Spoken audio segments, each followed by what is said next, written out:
Please.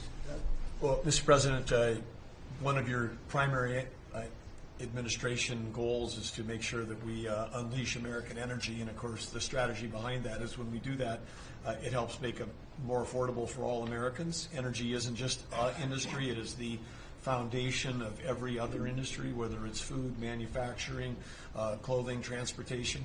And then also when we've got the ability to generate and not just be energy independent but energy dominant, then we have the opportunity to sell energy to our friends and allies versus them buy it from our adversaries. And our adversaries were funding terrorism and conflicts against our allies by their oil and gas sales that were going through a Swiss cheese set of sanctions. So with your creation of the National Energy Dominance Council, over half the people at this table serve on that. Everyone has been engaged, whether it's interactions with negotiations with other countries, with putting sanctions in place that actually work, with cutting deregulation, working on biofuels, building infrastructure for transportation. There's a whole range of things that are being tackled. But when in the outcome of all that is that the Biden administration was restricting supply, you're increasing supply. When you increase supply, then prices start to come down.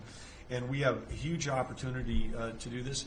Just in interior alone, there's 500 million acres of surface, 700 million acres of subsurface, and 2.5 billion acres of offshore.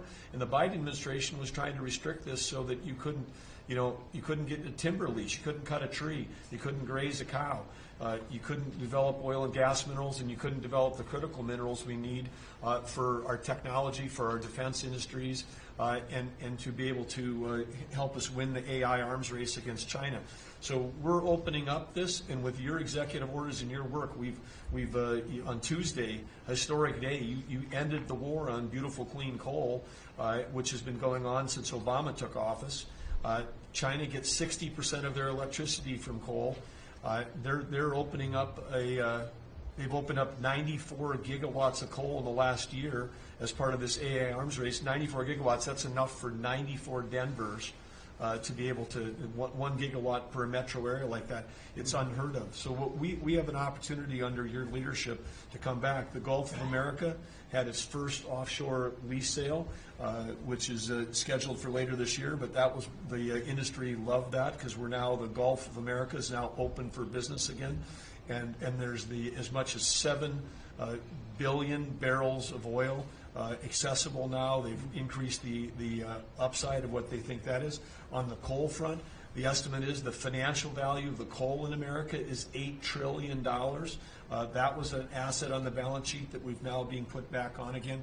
And of course in Alaska, with your separate executive orders to unleash Alaska energy between ANWR, the North Slope, the Strategic Petroleum Reserve Alaska, all of those, we've reversed Biden decision. Those are all open for business again. And all of this is leading to the investment coming to America. The smart money is coming to the U.S. That's why we've got trillions of dollars of investment that are showing up at the door, because they know if they're going to do manufacturing here, there's going to be energy to power their plants. And so again, thank you for your leadership and thank you for everything you're doing. Very good. Thank you.